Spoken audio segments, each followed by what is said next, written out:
Ok, salutare lume, aici XSM. Erați vom vorbi despre noul zeu al YouTube-ului, aka Cipa, aka cum să faci abonații în 2017. Bun, vreau să încep în acest video prin a zice că nu-i fac hate, fiindcă dacă astea să-i fac hate aș fi mai distrus ca el, fiindcă mi-aș pierde timpul pentru un căcat. Dar în acest video doar vreau să vă demonstrez cine este acest băiat și câtă atenție caută. Bun, voi îl știți pe el, bine, este ofricat, îmi făcea boost, bla bla bla bla bla. Bun, mă scuzați. Și el are aici 1, 2 și al treilea videoclip. Toate fake. Bun. De seria asta lor de videoclipuri se cheamă Cum să-ți iei o legendară din Freeches merge 100%. Nu mă interesează ce arată el, că arată doar pupii cu risc pe acolo ce arată el, dar vă arăt la final când el deschide chestul. Ce nașpa de el. Când el deschide chestul, vreau să observați două chestii. Chestia asta o să vă arăt la toate videoclipurile.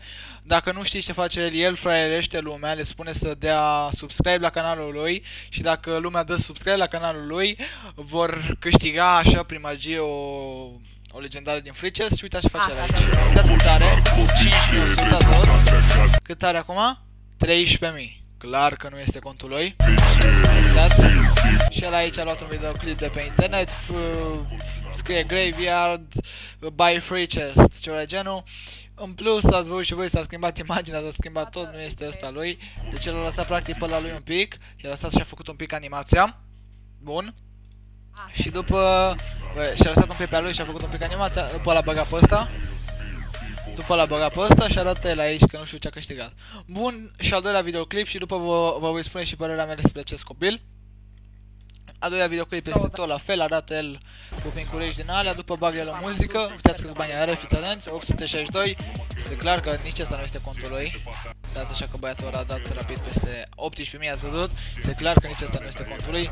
Pac, el plus și arată el acolo și vedeți aici că prin comentarii sunt numai băieți care zic că nu merge și ăștia cu eștare și care merg sunt numai conturile lui.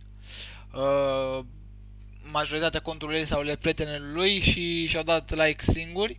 Uitați, iar ăsta este un cont de-a lui și și-a boostat contul ăsta l-a pus în pin și vă dați seama.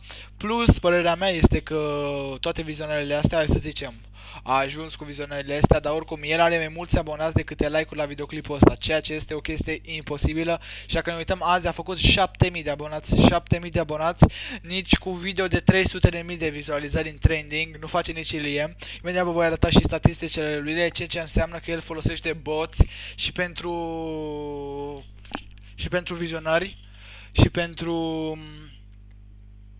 pentru vizionări și pentru chestia asta care vrea să o facă el. Plus pe live-uri, dacă el ar face 7.000 de abonați într-o zi, el înseamnă că pe live-uri ar trebui să aibă peste 2.000 de persoane, 1.000, la el are aproape 100 care cred că sunt adevărații care au venit și mai sunt și cei care sunt, cum ziceam, cu boți. Uitați, el a făcut aici aproape 10.000 într-o zi. Alte vizionări fake, vă dați seama, sau astea pot să fie și reale, mă rog. Bă, băieți, bă, bine v-am găsit la... Sincer că acum 2 zile când aveam 400 de abonați să mă văd la 10.000. Este ceva foarte, foarte șmecher. Ok? Și nu mă interesează câte dislike-uri o să am, eu vă spun ce face el, ce face. Vedeți? Îi vedem fanii lui aici. Ăsta este Xega V2 de România. În fine, Xega cu boții și Xega a folosit boss ăsta a băgat și el boss tryhard, i-a găsit boții lui Xega aparent și dacă ne uităm el face abonații ca PewDiePie, băgăm aici live count, în fine am live count-ul meu salvat aici. Și el îmi zicea mie că dau abonați fake sau chestii de genul, am făcut 3600, vă mulțumesc. Cipa, uitați aici cum îi cresc abonații dacă ne uităm, nu știu dacă îi mai cresc, dar îi creșteau abonații, mă jur, cred că făcea pe secundă un abonat, vă jur, pe secundă făcea un abonat. Și nici Iliex Vlog, uitați, vedeți cum cresc, dar creștea mai repede, creștea în continuu. Bun, și vă arăt statisticile lui Iliex Vlog, să abla oricine vreți voi. Că chiar că nu explodează într-o zi, nu face 7.000 de abonați, n-ai cum, poți să faci tu orice vrei. Este clar că are boți, are abonați fake, asta este clar ca apa. Bine, a folosit și un sinonim de căcat, în fine.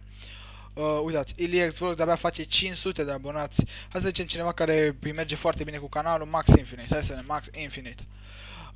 Și în plus, băiatul ăsta Cipa, el are mai mulți abonați ca vizualizări, deci să ne gândim. Bine, avea, mă rog. Acum nu știu exact ce are.